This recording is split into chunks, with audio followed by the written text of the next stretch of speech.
मतलब देखो maximum question में मुझे टॉपर के आधे से भी कम टाइम लग रहा है। क्यों? हे गाइस, स्वागत है आप सभी का द अल्फा बेंगा चैनल में और मेरा नाम है चिराग चोपड़ा। सो गाइस, आज बात करते हैं आरबीआई असिस्टेंट की। बिकॉज जब से इस एग्जामिनेशन का नोटिफिकेशन आउट हुआ है, मैक्सिमम बच्चों के इसका प्रीवियस ईयर कट ऑफ देखने के बाद ही अंदर से बहुत ज्यादा डर लगने लग गया है। बिकॉज जैसे ही हमने इसका प्रीवियस ईयर कट ऑफ देखा, हमें समझ आया कि भाई इसका कट ऑफ तो 90 प्लस या 95 प्लस तक भी जाता है और हर साल इतना ही कट ऑफ रहता है। और हमें फिर अंदर से लगने लगता है कि भाई मेरी प्रिपरेशन तो अभी इतनी अच्छी है ही नहीं, तो मेरा तो सिलेक्शन इसमें होना बहुत ज्यादा मुश्किल है। देखो, ये तो बिल्कुल सही बात है कि इस एग्जामिनेशन का कट ऑफ बहुत ज्यादा हाई जाता है, बट गाइस किसी भी एग्जामिनेशन का कट ऑफ हाई जाने के ना दो अलग अलग रीजंस होते हैं। पहले रीजन की बात करें तो ये कि भाई हो सकता है इस एग्जामिनेशन में जितने भी बच्चे बैठते हैं वो सब के सब भयंकर धुरंधर बच्चे बैठते हैं। वो होते हैं ना सारे के सारे टॉपर, मतलब सारे एक से एक बच्चे इस एग्जामिनेशन का फॉर्म भरते हैं। बिकॉज भाई सारे टॉपर जब एग्जामिनेशन देंगे तो ऑब्वियसली कट ऑफ बहुत ज्यादा हाई जाएगा ही जाएगा। ठीक है। अब दूसरा रीजन ये होता है कि इस एग्जामिनेशन का लेवल ही बहुत कम हो, तो उस केस में क्या होता है कि एवरेज बच्चा जिसकी भी एवरेज प्रिपरेशन भी होती है ना, वो भी बहुत हाई अटेम्प्ट करके आता है और इस वजह से एक एवरेज बच्चे का भी स्कोर बहुत ज्यादा हाई हो जाता है। इस एग्जामिनेशन के लिए, मतलब पर्टिकुलरली आरबीआई असिस्टेंट के लिए पहला वाला जो केस है बिल्कुल गलत है, इसके लिए दूसरा वाला केस वैलिड रहता है। इसका मतलब इस एग्जामिनेशन का जो लेवल है ना वो बहुत बहुत लो रहता है। मतलब अगर बाकी एग्जामिनेशन से हम कंपेयर करें तो इसका लेवल मान लो मोटा मोटा आरआरबी क्लर्क जैसा या आईबीपीएस क्लर्क से भी हल्का सा कम ही मान सकते हो। मतलब एग्जामिनेशन का लेवल इतना कम होता है कि एक एवरेज बच्चा भी 90-95 अटेम्प्ट करके आता है और इस वजह से इस एग्जामिनेशन का कट ऑफ है वो बहुत बहुत ज्यादा हाई जाता है। इसका मतलब अगर आज एक एवरेज बच्चे की एवरेज प्रिपरेशन भी है तो भी वो आरबीआई असिस्टेंट का प्रीलिम्स आसानी से निकाल सकता है, अगर उसका डायरेक्शन सही हो और अगर मॉक टेस्ट में वो प्रॉपर सही तरीके से अपनी प्रैक्टिस और प्रिपरेशन कर रहा हो तो फाइन। अब गाइस, जब मैं आरबीआई असिस्टेंट की प्रिपरेशन स्ट्रैटेजी के बारे में सोच रहा था तब मुझे ऐसा लगा कि क्यों ना मैं आपको डायरेक्टली मॉक टेस्ट स्ट्रैटेजी के बारे में बताऊं। फिर जब मैंने मॉक टेस्ट स्ट्रैटेजी के बारे में सोचा तब मुझे ऐसा लगा कि क्यों ना मैं खुद ही एक मॉक टेस्ट अटेम्प्ट करके आप लोगों के साथ देखूं। बिकॉज तब फिर मुझे और ज्यादा क्लैरिटी मिलेगी, एक रियलिटी चेक मिलेगा और फिर मुझे समझ आएगा कि एक्चुअली में इस एग्जामिनेशन में ज्यादा अटेम्प्ट करना ईजी होता है या नहीं।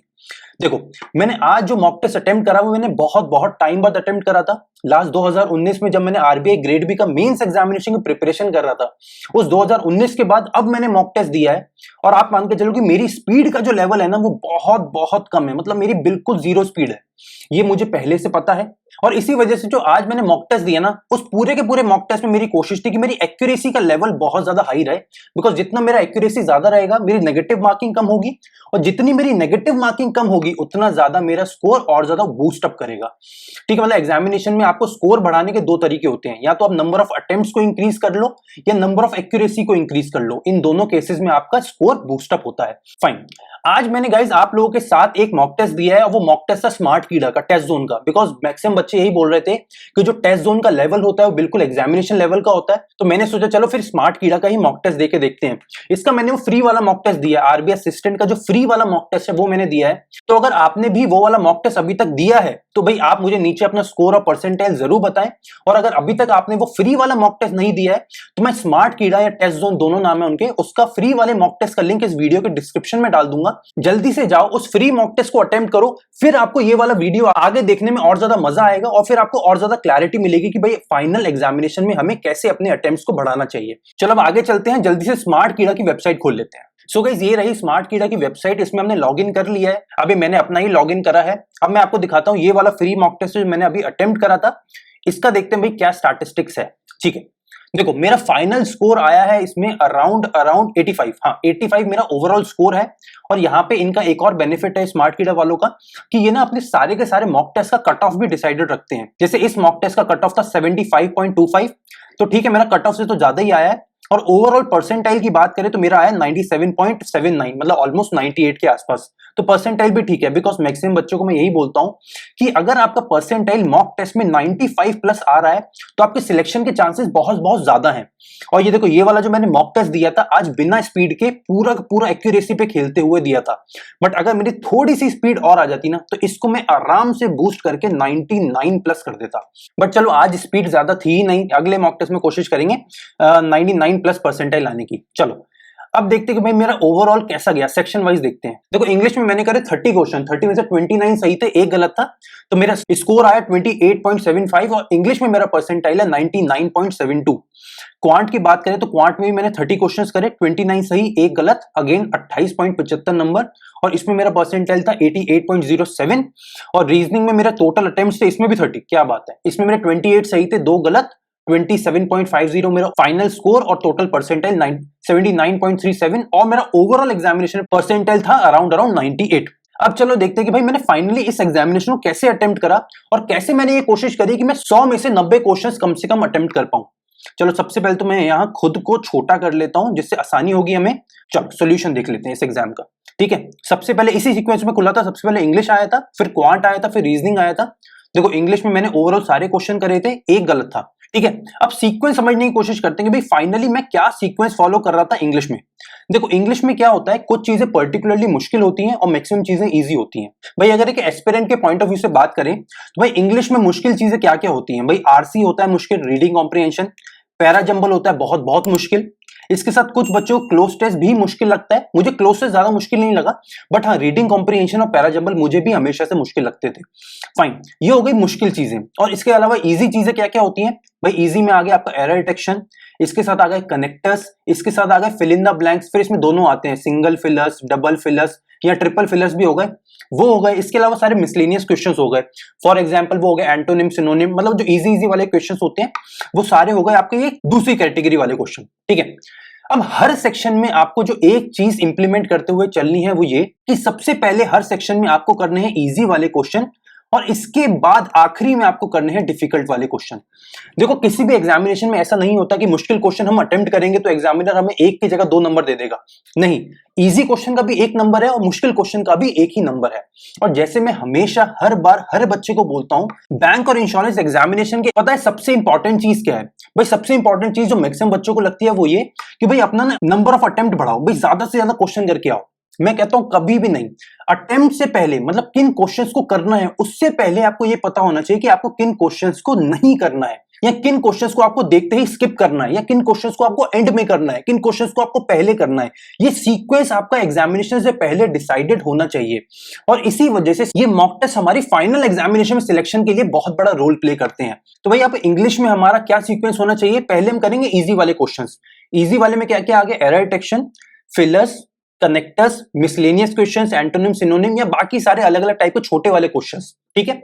और मुश्किल क्वेश्चंस में क्या आ गया, क्लोज टेस्ट, रीडिंग कॉम्प्रिहेंशन और पैरा जंबल। अब इसका भी मैं अगर आपको सीक्वेंस बताऊं तो इसमें सबसे पहले आपको करना है क्लोज टेस्ट, उसके बाद आपको करना है रीडिंग कॉम्प्रिहेंशन, और अगर आखिरी का 1 या 2 मिनट बचे और तब आपको लगता है आपके पास कोई और क्वेश्चन नहीं बचा, तब फाइनली आपको करना है पैरा जंबल। नहीं तो भाई मेरी तरह ही करना, मैं हर बार हर एग्जामिनेशन में पैरा जंबल को पूरी तरह छोड़ आता था, या अगर मैक्सिमम मैं अटेम्प्ट भी करता था तो मैक्सिमम फर्स्ट सेंटेंस और लास्ट सेंटेंस, इसके अलावा बीच का कोई भी सेंटेंस में पैरा जंबल कभी पकड़ता ही नहीं था। और मैं आपको भी यही सजेस्ट करूंगा कि पैरा जंबल में फंसने की जरूरत नहीं है, इजी क्वेश्चन को ही उठाओ।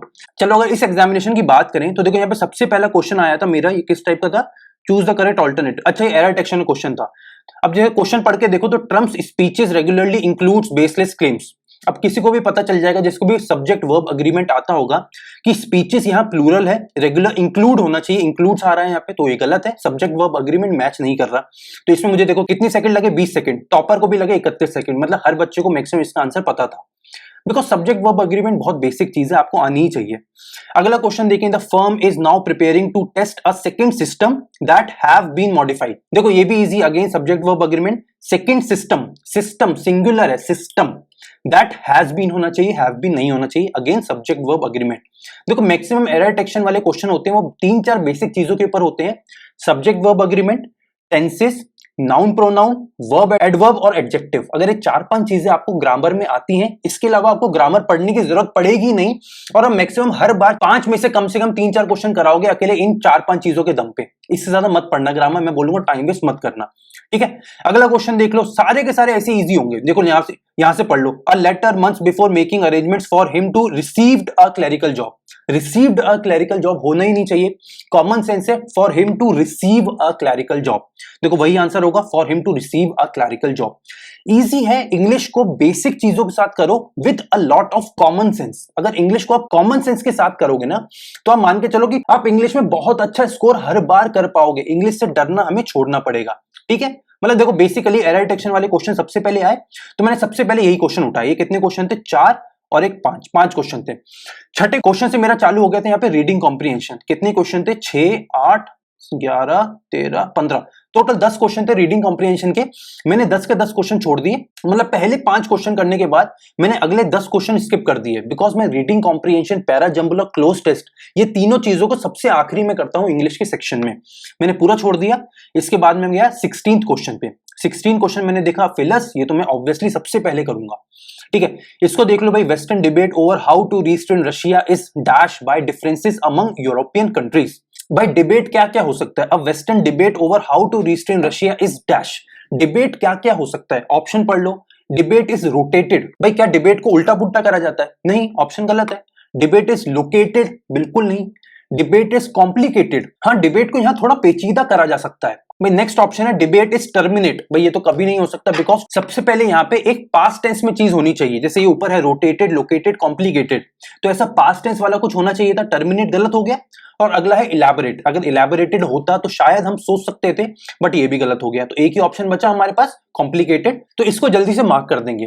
फाइन। अब कई बार एग्जामिनेशन में ऐसा होगा कि हमें जो ऑप्शन है ना, इनका मतलब समझ नहीं आता, या कई बार हम इन ऑप्शन को ऊपर सेंटेंसेस में फिट नहीं कर पाते। तब हमें क्या करना है? तब हमारी ये कोशिश होनी चाहिए कि हम एलिमिनेशन रूल फिट करें, एलिमिनेशन रूल अप्लाई करने की कोशिश करें। जैसे हमने यहां अप्लाई करने की कोशिश करी, तो हमें समझ आया कि ये ऑप्शन डी और ऑप्शन ई तो हो ही नहीं सकता, बिकॉज यहां पे एक पास्ट टेंस वाला वर्ड आना चाहिए। तो 2 ऑप्शन गलत हो गए। ऐसे हमारे पास ऊपर वाले 3 बचे, तो हमने देखा रोटेटेड नहीं हो सकता, लोकेटेड नहीं हो सकता, तो आखिरी पास एक ही ऑप्शन बचा, कॉम्प्लिकेटेड, उसको मैंने मार्क कर दिया। ऐसे ही इजी इजी करके चीजों को चलो, ठीक है। मतलब ये वाला क्वेश्चन इजी था, हमने करा। अगला again fill in the blanks आया, इसको भी मैंने अटेम्प्ट करा। अगेन मतलब जितने भी फिल इन द ब्लैंक्स थे मैंने एरर डिटेक्शन के बाद फिल इन द ब्लैंक्स करे, ठीक है। मतलब 5 फिल इन द ब्लैंक्स थे वो मैंने करे।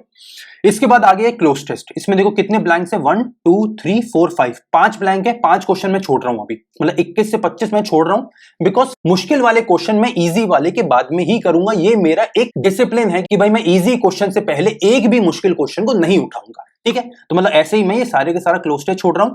अब आखिरी के 5 क्वेश्चन बचे 26 से लेके 30 तक। इसको देख लो क्या है। Direction in the following question, a sentence with 4 highlighted words is given.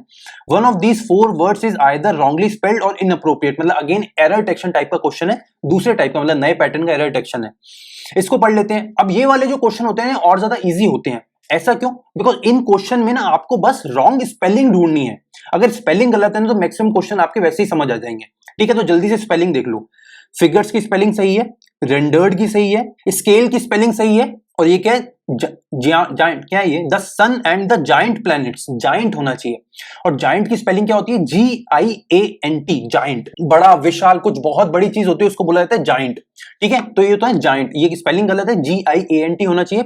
बहुत इजी था, तो देखो मैंने 20 सेकंड में इसका आंसर भी मार्क कर दिया। और जो टॉपर था उसने तो 17 सेकंड में इस क्वेश्चन को आंसर मार्क कर दिया, मतलब इजी क्वेश्चन ही था ये, ठीक है ना। अगला क्वेश्चन देखते हैं। फॉर सम सेंचुरीज, सही है spelling. The new scientific knowledge, knowledge सही है, was confined with in the boundaries, boundaries सही है, of Europe and the colonies. देखो स्पेलिंग गलत है कॉलोनीज की, COLONIES होना चाहिए, IES, और यहाँ क्या YS। तो ऑब्वियसली ये तो बच्चा भी बता देगा। देखो टॉपर ने 7 सेकंड में इसका आंसर मार्क कर दिया, बिकॉज ऐसे ही होते हैं, इजी इजी क्वेश्चन को आपको जल्दी जल्दी ही करना होता है, ठीक है। ये हो गया। अगला क्वेश्चन देखो। Andrew was not a member of the high court organ and had not been in the forefront of the island. देखते मुझे समझ आ गया, फोर फ्रंट की स्पेलिंग गलत है। फोर फ्रंट की स्पेलिंग होती है FOREFRONT। फोर फ्रंट मतलब बिल्कुल आगे, सबसे सामने, वो चीज होती है फोर फ्रंट। तो स्पेलिंग गलत है फोर फ्रंट, बस समझ आ गया हमें। ऐसे ही इजी क्वेश्चन है सारे के सारे। अगला देख लो। After falling out of political favour earlier this century, controversies earmarks that return to Congress in a more transparent form. Falling की स्पेलिंग सही है, फेवर की स्पेलिंग सही है, कंट्रोवर्सीज इसकी स्पेलिंग भी सही है, मोर ट्रांसपेरेंट TRANSPARENT, हाँ ट्रांसपेरेंट की भी सही है, मतलब ऑल आर करेक्ट। मैं देखो जब सारे सही हैं, एरर नहीं है और आपको कॉन्फिडेंस है कि भाई आपने बिल्कुल सही से चेक करा है, तो बिना डरे आंसर मार्क करो ऑल आर करेक्ट। बिकॉज कई बार हमारे साथ, मुझे पता है, ऐसा होता है कि जब हमें एरर नहीं मिलता और हमें लगता है कि ये पूरा सेंटेंस सही है, फिर हमें अंदर से डर लगने लग जाता है, अरे यार ऐसा कैसे हो सकता है, इसने तो क्वेश्चन दिया है तो कुछ ना कुछ तो गलत होना चाहिए। हर बार ऐसा नहीं होता और 5 में से एक आध क्वेश्चन तो एग्जामिनर पक्का ऐसा डालता है जिसमें कोई एरर हो ही ना।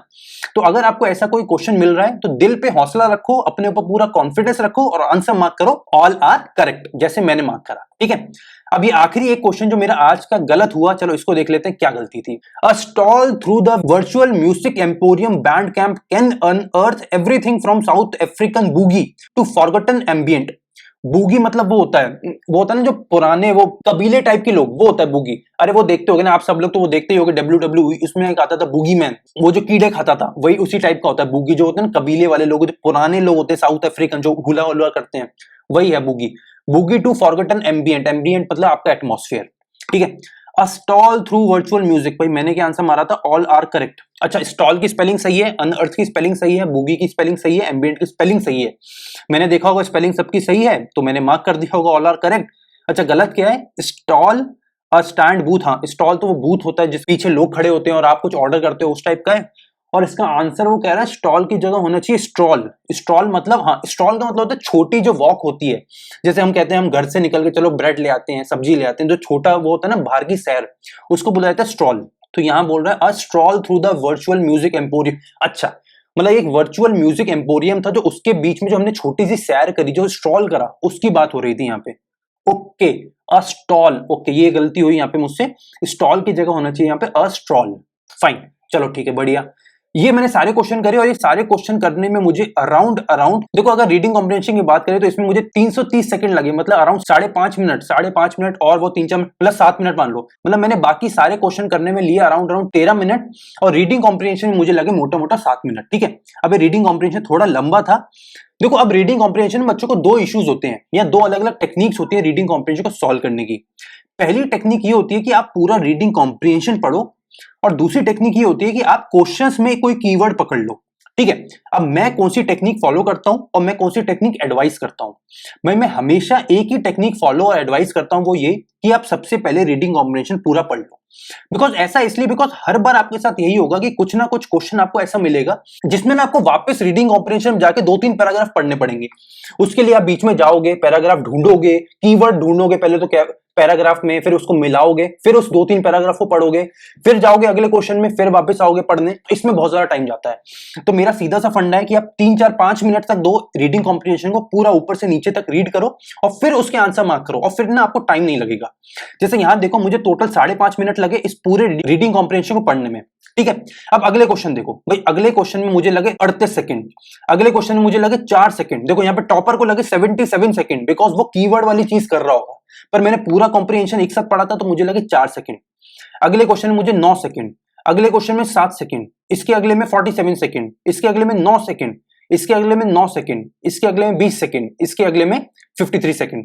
मतलब देखो, मैक्सिमम क्वेश्चन में मुझे टॉपर के आधे से भी कम टाइम लग रहा है। क्यों? बिकॉज मैंने रीडिंग कॉम्प्रिहेंशन पहले रीड करा और उसकी बारीक चीजें पकड़ने की कोशिश करी। अब देखो, अगर आपको रीडिंग कॉम्प्रिहेंशन में कोई भी डाउट है या आपको रीडिंग कॉम्प्रिहेंशन सॉल्व करने में प्रॉब्लम आती है, तो अब हम अपने चैनल पर एक नया बैच चालू कर रहे हैं एसबीआई पीओ के लिए। एसबीआई पीओ मान लो या फिर आरबीआई असिस्टेंट के लिए एक नया मैं बैच चालू कर रहा हूं अपने चैनल पर। उस बैच का नाम है 21 डेज चैलेंज, जो कि अब कमिंग मंडे मतलब 28 फरवरी से चालू हो रहा है। तो अगर अभी तक आपको उसका शेड्यूल नहीं मिला है तो उसके शेड्यूल का पूरा वीडियो बना के मैंने अपने चैनल पर रखा है। उसका टाइटल होगा free classes for SBI and RBI assistant. तो उस क्लास को एक देख लेना। इस एसबीआई पीओ आरबीआई असिस्टेंट वाले पूरे क्लासेस का शेड्यूल मिल जाएगा। ठीक है, और आपको मैं वहां पे ये समझाने की कोशिश करूंगा कि कितना इजी तरीका होता है रीडिंग कॉम्प्रिहेंशन को सॉल्व करने का और कैसे मैक्सिमम टीचर हमें इतना कॉम्प्लिकेट करते हैं, डरा देते हैं इंग्लिश को लेके, बट बहुत इजी होता है। आपको इमोशन और फीलिंग अगर ऑथर का समझ आ गया तो हर क्वेश्चन को आप ऐसे ही 10-15 सेकंड में ही मार्क करोगे। ठीक है, तो ऐसे करते करते भाई मैंने पूरी इंग्लिश सॉल्व करी। मैंने टोटल टाइम लिया, मैंने 30 के 30 क्वेश्चन अटेम्प्ट करे, उसमें से मेरा एक गलत हुआ, बाकी 29 क्वेश्चन मेरे बिल्कुल सही थे। फाइन, तो यहां पे मेरा इंग्लिश का सेक्शन एंड हो गया। अब बात करते हैं अपने क्वांट के सेक्शन की। भाई इसमें मैंने टोटल 30 क्वेश्चन अटेम्प्ट करे, 29 सही थे, एक गलत था, बाकी 5 अनआंसर्ड। चलो बहुत बढ़िया। अब देखो क्या होता है क्वांट में, जनरली जितने भी एग्जामिनर होते हैं ना वो क्या करेंगे, जो स्टार्टिंग वाले क्वेश्चन होते हैं ना वो मुश्किल डालते हैं, या तो वो डाल देंगे डेटा इंटरप्रिटेशन, या तो वो डाल देंगे अरिथमेटिक के क्वेश्चन, मतलब मैक्सिमम उस लेवल के क्वेश्चंस होंगे जिससे हमें डर लगेगा और पेपर में आते ही ना हमारा कॉन्फिडेंस लूज होने लग जाएगा। बट हमें कभी भी इन दोनों क्वेश्चन को सबसे पहले अटेम्प्ट नहीं करना। तो मैथ में हमारा क्वेश्चन अटेम्प्ट करने का सीक्वेंस क्या होना चाहिए, मैं आपको सीक्वेंस बता रहा हूं, इस सीक्वेंस को आप कॉपी पेन लेकर नोट डाउन करो। भाई देखो कुछ इजी चीजें होती हैं, तो भाई होता है क्वाड्रेटिक इक्वेशन, एक होता है नंबर सीरीज, और एक होता है सिंप्लीफिकेशन, और एक होता है अप्रोक्सीमेशन। ठीक है, अब सिंप्लीफिकेशन अप्रोक्सीमेशन को आप एक ही ब्रैकेट में डाल दो, बिकॉज ऑलमोस्ट दोनों सेम चीजें होती हैं। ठीक है, अभी मतलब तीन चीजें ऐसी हैं जो एग्जाम में सबसे इजी आएंगी, बट इनमें भी ना आपका एक पर्टिकुलर सीक्वेंस सेट होना चाहिए। मतलब अगर ये तीनों चीजें आ गई तो इसमें भी सबसे पहले क्या करोगे, फिर दूसरे नंबर पे क्या करोगे, और फिर तीसरे नंबर पे क्या करोगे, ये आपको एग्जाम में जाने से पहले पता होना चाहिए।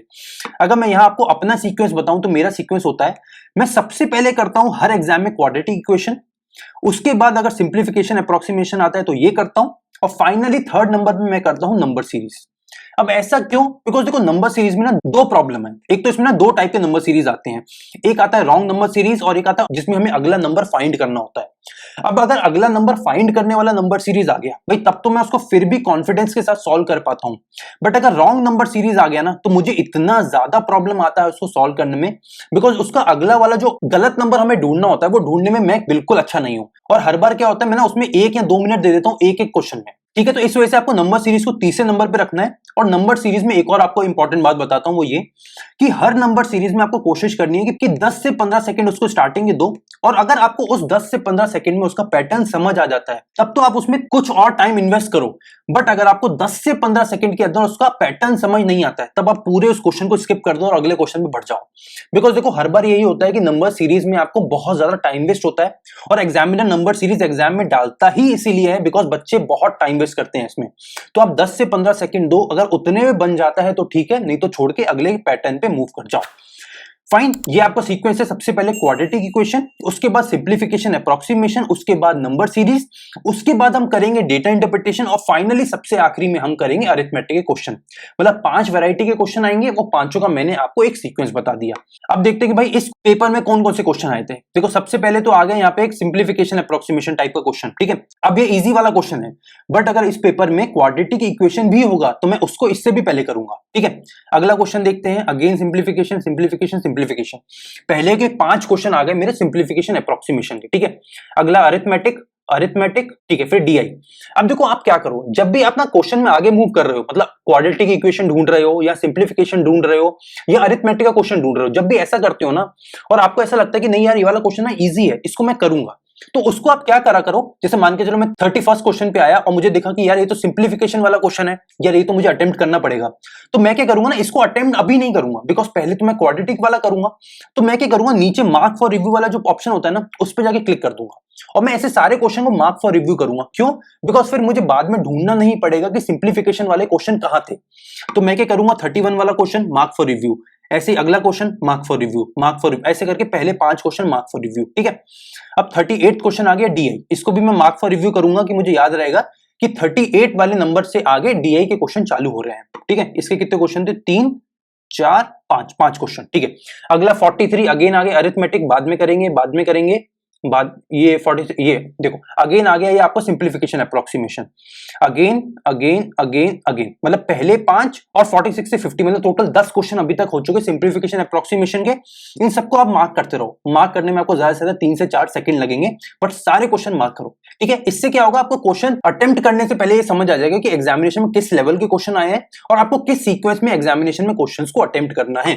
फाइन, अगला देखो 51 अरिथमेटिक बाद में करेंगे, ये भी बाद में, ये भी, ये नंबर सीरीज आ गया, ये नंबर सीरीज आ गया, ये हम सिंप्लीफिकेशन अप्रोक्सीमेशन के बाद में करेंगे। इसको भी मार्क कर लो, ये 1 2 3 4 5, इसके भी 5 क्वेश्चन होंगे। हाँ 5 क्वेश्चन है।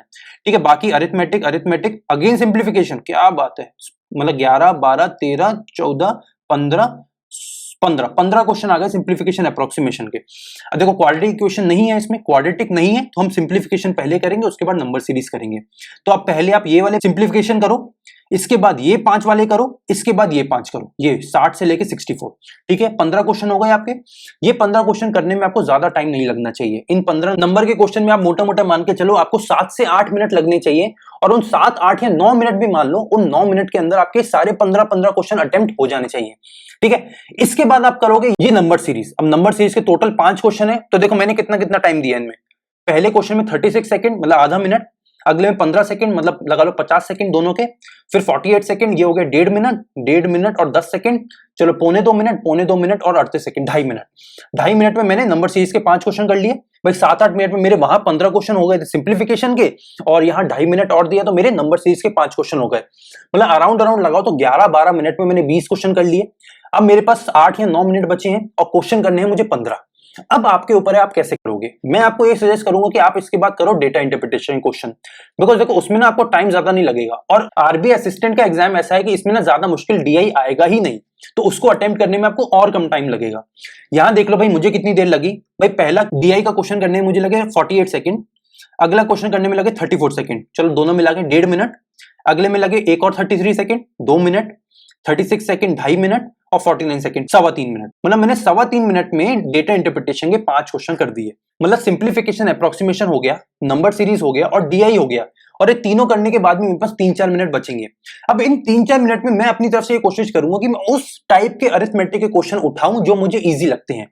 अब मैं अगर अपनी बात करूं तो भाई मुझे एजेस वाले क्वेश्चन इजी लगते हैं, पार्टनरशिप वाले क्वेश्चन इजी लगते हैं, टाइम एंड वर्क वाले क्वेश्चन इजी लगते हैं, एवरेजेस वाले क्वेश्चन इजी लगते हैं, प्रॉफिट एंड लॉस और एसआईसीआई और परसेंटेज रेशियो वाले क्वेश्चन इजी लगते हैं, एवरेजेस मेंसुरेशन वाले क्वेश्चन इजी लगते हैं। और मुझे अरिथमेटिक में मुश्किल क्या लगता है भाई, मुझे अरिथमेटिक में ना एकमात्र टॉपिक जो बहुत मुश्किल लगता है या मुझे कभी बिल्कुल पसंद नहीं आया, वो है टाइम स्पीड डिस्टेंस, टीएसडी। तो अगर उसका क्वेश्चन होगा तो मैं बिल्कुल छोड़ दूंगा, बट उसके अलावा मैं सारे क्वेश्चन करूंगा। ठीक है, अब मैंने ये देखा, ये एवरेजेस का क्वेश्चन था, ये क्वेश्चन नंबर 36, तो मैंने अटेम्प्ट करा, मुझे 94 सेकंड लगे, मतलब 1.5 मिनट लगा, बट ये क्वेश्चन मैंने अटेम्प्ट करा, फाइन। अगला क्वेश्चन मैंने कौन सा करा, ये वाला। अब ये प्रॉफिट एंड लॉस का क्वेश्चन था, इजी था, 70 सेकंड लगे, मैंने सॉल्व कर दिया। ऐसे आगे उठा लो, आगे ये वाला क्वेश्चन था, 87 सेकंड हो गया, अगेन 87 सेकंड लगे, इसमें 36 सेकंड लगे। मतलब छोटे छोटे क्वेश्चन जो मुझे लग रहा था मैं कर सकता हूं और मेरे स्ट्रॉन्ग एरियाज में से हैं, मैं उनको पिक करूंगा, और जो मुश्किल मुश्किल वाले क्वेश्चन होंगे मैं उनको एंड के लिए रखूंगा। फॉर एग्जाम्पल जी मैं सारे क्वेश्चन में अगर कर रहा होता, मेरे सारे क्वेश्चन हो जाते, इसके बाद अगर मेरे पास टाइम बचता और मेरे पास यही वाला एक क्वेश्चन बचा होता, और ये क्वेश्चन है टाइम स्पीड डिस्टेंस का, बोट एंड स्ट्रीम का। मुझे टॉपिक कभी पसंद नहीं आया, बट फाइनली अगर मेरे पास टाइम बच गया है तब मैं कोशिश करूंगा कि भाई मैं इस क्वेश्चन को अटेम्प्ट करके देख लेता हूं, बट उससे पहले नहीं। अगर टाइम बचेगा तब, नहीं तो मैं बाकी सारे क्वेश्चन करूंगा, इस क्वेश्चन को मैं 100 में से 100 बार स्किप करूंगा। ठीक है, समझ आया। इस तरीके से मैंने क्वांट में 20 मिनट में टोटल 30 क्वेश्चन करे, उसमें से मेरे 29 सही थे, एक गलत था। फाइन, मेरे यहाँ पे ये क्वांट की मेरी स्ट्रैटेजी रहती है। अब बात करते हैं रीजनिंग की। देखो रीजनिंग की तो बहुत बहुत स्ट्रेट फॉरवर्ड स्ट्रैटेजी होती है। रीजनिंग में ना बहुत पर्टिकुलर सीक्वेंस है। सबसे पहले आपको करने हैं मिसलेनियस वाले क्वेश्चन, इसके बाद करने हैं आपको पजल या सिटिंग अरेंजमेंट। ठीक है, अब मिसलेनियस वाले क्वेश्चंस की अगर बात करें तो इसमें किस किस लेवल के क्वेश्चंस आते हैं। एक तो जो लेवल के क्वेश्चंस होते हैं वो होता है बहुत लो, बहुत बेसिक लेवल के क्वेश्चंस आते हैं। कौन कौन से टाइप के क्वेश्चंस आते हैं, फॉर एग्जांपल इसमें आएगा आपका इनइक्वालिटी का क्वेश्चन, या आपका आएगा डायरेक्शन सेंस का क्वेश्चन, या आएगा आपका ब्लड रिलेशन का क्वेश्चन, या आ जाएगा सिलोजिज्म का क्वेश्चन, या आ सकता है कोडिंग डिकोडिंग का क्वेश्चन, या आ सकता है बेसिक इनपुट आउटपुट का क्वेश्चन। मतलब 1 2 3 4 5 6, ये 6-7 टाइप के क्वेश्चन है मिसलेनियस में जो आएंगे, और आरबीआई असिस्टेंट के हिसाब से इनका जो लेवल रहेगा वो बहुत लो रहने वाला है। ठीक है, तो आपको सबसे पहले इन क्वेश्चंस को अटेम्प्ट करना है। इसके बाद आपको जितना इतना टाइम मिलता है उसमें आपको जाना है पजल्स में। पजल्स में भी आपको अपनी प्रायोरिटी सेट करनी है, एक सीक्वेंस के हिसाब से चलना है। मतलब भाई छोटे वाले पजल को आप करोगे पहले और बड़े वाले पजल को आप करोगे बाद में। एक चीज इसी के साथ कुछ चीजें होती हैं जो हमें इजी लगती हैं, कुछ चीजें हमें मुश्किल लगती हैं।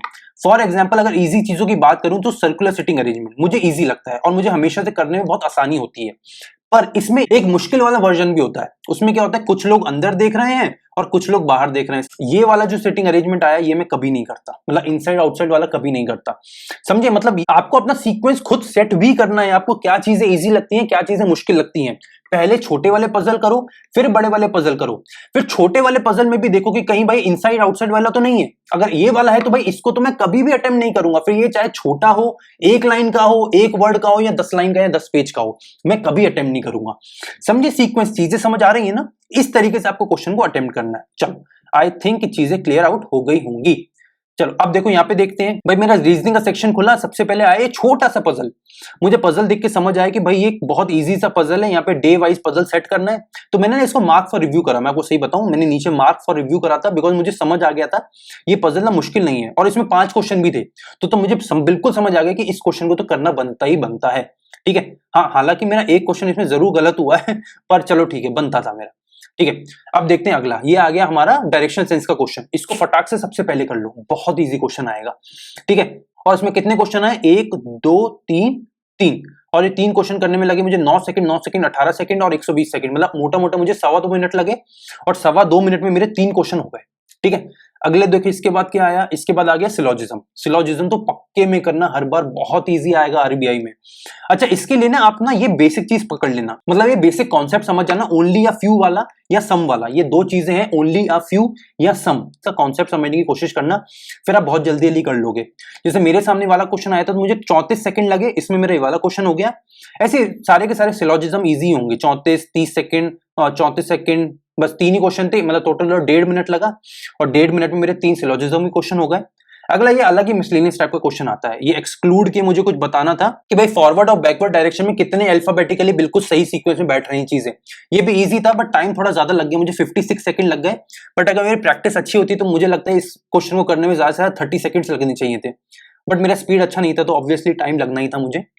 अगला मैंने क्वेश्चन देखा, ये वाला आया सर्कुलर सिटिंग अरेंजमेंट का था ना, हाँ, अराउंड अ सर्कुलर टेबल। इसमें क्या था, ये इजी था बिकॉज एक तो छोटा था, और इसके साथ सब लोग अंदर देख रहे थे, जो मैंने आपको बोला। तो इसका भी मैंने नीचे मार्क फॉर रिव्यू करा था। ठीक, इसके भी शायद 4 या 5 क्वेश्चन थे, 4 5, हाँ 5 क्वेश्चन थे इसके भी। इसके बाद आया अगेन बहुत मिसलेनियस क्वेश्चन, इसको मैंने करा। ये आगे इनइक्वालिटी, ये तो पक्का करना, ये बहुत इजी क्वेश्चन है। 40 सेकंड में हो गया, देखो ये वाला क्वेश्चन।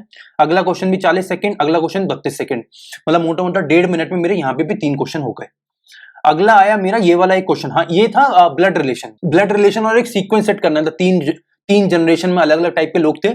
इसमें भी ज्यादा टाइम नहीं लगा था मुझे, हाँ, इवन तो मैंने एक क्वेश्चन गलत कर दिया इसमें बट इजी था। आई थिंक मुझसे कुछ गलती हो गई होगी जल्दबाजी में, तो हो गया। इसके 2 ही क्वेश्चन थे, ज्यादा थे ही नहीं। और अगला ये वाला पजल था, ये बाकी पजल से थोड़ा लंबा था ये वाला पजल, तो मैंने इसको सबसे आखिरी में करने का तय किया था कि अगर मैं पजल में मेरा टाइम मिला तो मैं आखिरी में करूंगा। और इसके भी थे टोटल 5 क्वेश्चन, और फाइनली ये बहुत लंबा क्वेश्चन लगा तो मैंने छोड़ दिया। और ये वाला क्वेश्चन मैं कर रहा था, बट इसमें मुझे टाइम इवन तो ज्यादा लग रहा था। पहला क्वेश्चन मैंने कर दिया, ये क्वेश्चन मैंने उठाया था, या कौन सा क्वेश्चन मैंने एक तो देखा था कोई क्वेश्चन, बट मुझे टाइम बहुत ज्यादा लग रहा था, तो मैंने कहा चलो छोड़ो, इसको बाद में करेंगे। तो सबसे पहले मैंने मिसलेनियस क्वेश्चन करे। इसके बाद मैंने क्या करा, मैंने पजल उठाई। ये वाली नहीं, ये वाली पजल मैंने सबसे पहले उठाई। ये इन अ स्कूल जो डेज वाली थी, बिकॉज वो सबसे इजी लग रही थी, वो मैंने सबसे पहले करी। इसके बाद मैंने सर्कुलर सिटिंग अरेंजमेंट, ये वाली पजल करी इसके बाद, और फाइनली सबसे आखिरी मैंने ये वाली पजल करी। ठीक है, मतलब पूरे रीजनिंग के सेक्शन में 20 मिनट में मैंने करे थे टोटल 30 क्वेश्चन, उसमें से मेरे 28 सही थे, 2 गलत थे। मतलब ओवरऑल स्कोर कितना है? 28 माइनस 0.5, 27.5 नंबर मेरा फाइनल रीजनिंग का स्कोर था। गाइस देखो, यही सीक्वेंस आपको रखना है। मेरी स्पीड ज्यादा अच्छी नहीं थी, तो मेरा अटेम्प्ट अराउंड 90 थे, मेरे 90 अटेम्प्ट थे, मेरे 4 क्वेश्चन गलत थे, तो मेरा ओवरऑल स्कोर आया 85। बट उस 85 स्कोर पे मेरा जो परसेंटाइल था वो था 98 के आसपास।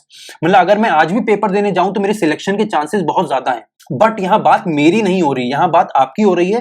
और अगर मैं बिना ज्यादा प्रिपरेशन के, बिना ज्यादा अच्छी स्पीड के इतना अच्छा स्कोर ला सकता हूं, अच्छा 98 परसेंटाइल के करीब जा सकता हूं, तो भाई आप लोगों का तो स्पीड इतना अच्छा है, आप लोगों का एक्यूरेसी इतना अच्छा है, आप लोगों की प्रिपरेशन इतनी अच्छी है।